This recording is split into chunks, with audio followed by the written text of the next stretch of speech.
lost at 15 years old from a form of cancer called osteosarcoma. July the 22nd, he would have been 20 years old.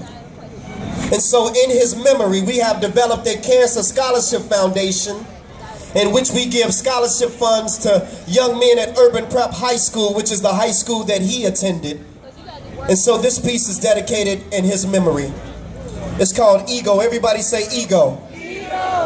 It's an acronym that stands for easing God out.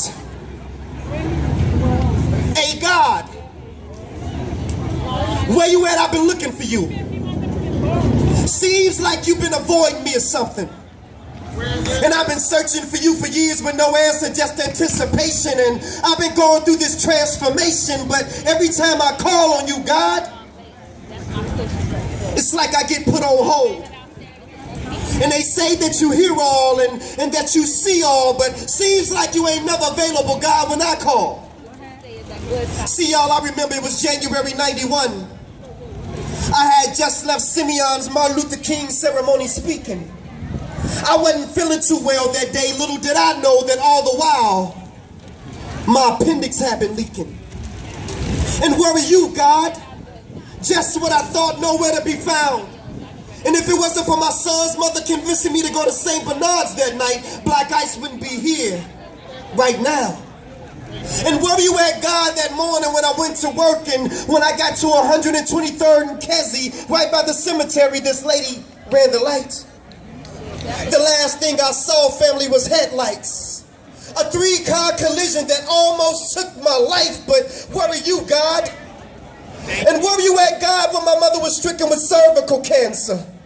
She's been going to church serving you since before I was born, and we both called on you and you still didn't answer. Come on, God, this is my mother. Tell me, is this how you treat all your sons and your daughters? And where were you at, God, that day my son died? I sat there at the University of Chicago and I watched him come back twice. You could have intervened, you could have saved his life, but where were you, God? And where were you at, God, when... Okay, my son, I've heard enough. Now I know that times for you have been rough, but son, where's your faith?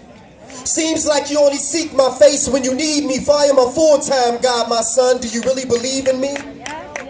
Well, if so, then you would know that I am the creator of the universe. All that you see from the highest heights of heaven to what you have discovered beneath the earth. See, I am the God of Abraham, Isaac, and Jacob. I am the God of Moses, Lot, and David. I am the one who made Solomon wise. I put Noah in the ark before the waters could rise. I gave Samson the strength to destroy the Philistines with no eyes. I am the smooth stone that David slung that smote Goliath in the head. The cracks that come on the walls of Jericho, the same one that rose Lazarus from the dead. I am the one who gave Prophet Muhammad the Holy Quran. The blood of the lamb of the doorpost that kept the children of Israel safe from harm. Even the staff in Moses' right arm. And I gave the power to split the Red Sea in half. Shall I go on? Go ahead. Please forgive me, Father. Y'all know what he told me? No, son. I already have. But see, like Jonah, you've been running from your mission. I've been trying to reach you and speak to you for years, but your ego just wouldn't let you listen. When your appendix was spreading poison through your body, I was the voice that spake through your son's mother warning you. And do you remember what you promised me, my son? Yes, Lord, I do. I promised you that if you allowed me to make it through, then I would turn my life over to you. But what did you do? You continued to play. So I spoke to you again in the form of a 3-car collision, but I allowed you to walk away that day. And have you ever asked yourself the question why the accident was by a gravesite? I was showing you that the road that you were traveling on ended at the cemetery if you didn't change your life. But you still didn't listen. And as for your mother's cervical cancer, I am the reason why your mother's cancer is in remission. And I know your son's gone. But his body was sick, so I relieved him of his pain and I called him home.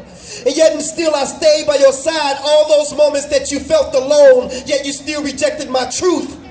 If you only could have put your ego to the side and listened to all those whom I sent to you. Lord, you mean to tell me while all the while I was waiting to hear from you? You were sending me messages through all those whom I rejected? Yes, my son, this is true. And instead of focusing on the guides, submit to the truth that you find inside. For Satan is the one who subtracts and divides, but he is the one who adds and multiplies. I'm telling y'all, he opened my eyes. And so to those of you who can't accept the truth, because your ego won't allow you to accept who the truth is coming through, take this as a lesson. Because see, God just ain't using these pastors today, because asking some of these pastors questions is just like asking blind men for directions. But it's the truth that counts. And see, y'all, in this case, my ego just wasn't my ego, but my ego was easing God out. Thank y'all so much. We are the P.O.E.T organization. Thank you so much.